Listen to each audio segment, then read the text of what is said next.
One day into Trump's 17-day break, Melania gets horrible news.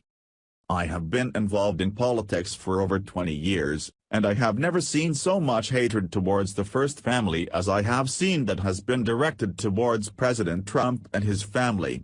Specifically in fake news media, because this right here is nonsense. There is so much in the world that is of importance, but as you can see here, the story of Melania Trump possibly not joining the president seems to be the major headline. Not only that, this does show the discrimination a Republican, common-sense conservative president gets treated by the media. Via the Inquisitor. Where is Melania? Where is Barron? One of the common questions asked of Google about First Lady Melania Trump will likely resurface on Saturday, August 5. The above photo shows President Donald Trump getting off of Air Force One with his grandchildren. Trump held the hand of Arabella Kushner, while Joseph Kushner followed behind. President Trump and his family had just arrived at Morristown Municipal Airport to start the much-talked-about 17-day summer vacation that was prompted by needed HVAC repairs in the White House. The photos were taken on Friday, August 4, but Melania and Barron were not spotted leaving with Trump. According to Heavy, Melania plans to join Trump at his Bedminster Golf Club. However, the photos show Ivanka Trump and her husband, White House senior advisor Jared Kushner, but not Melania and Barron, with the group. Following the Instagram hashtag named Trump National Golf Club, Bedminster could produce impromptu photos of President Trump, Melania, Barron, and other members of the Trump family over the next 17 days and beyond, taken and uploaded by visitors at the club. Whereas Melania and Barron will likely be welcomed with open arms at Trump's golf club, there is controversy over whether or not Melania's presence is wanted at the Invictus Games in Toronto in September. According to the Trentist, Brad Fraser wrote that Melania showing up at the Invictus Games would be insulting to veterans with disabilities. Fraser wanted to know where Melania was when Trump made fun of a reporter with disabilities.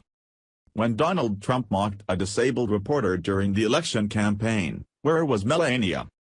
Brad called Melania's showing up to the games hypocrisy at its finest.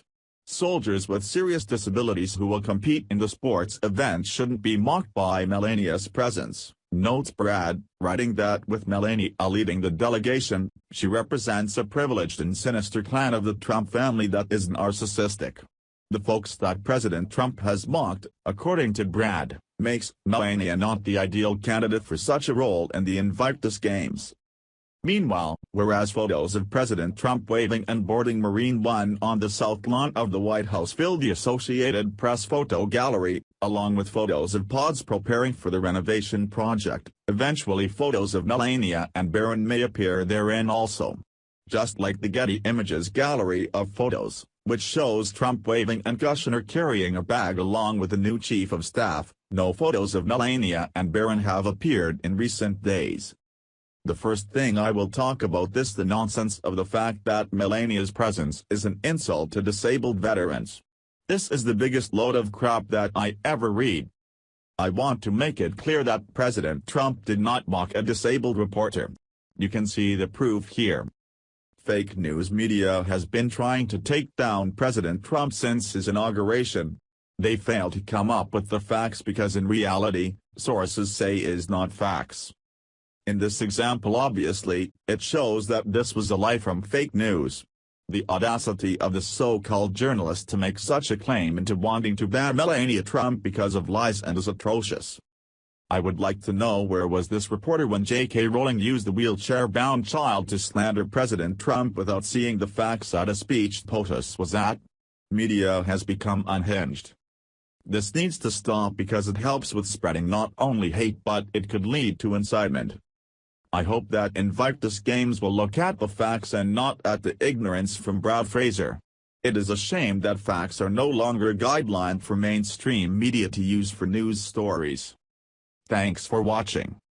Please subscribe Breaking News 365 channel. Goodbye and see you again.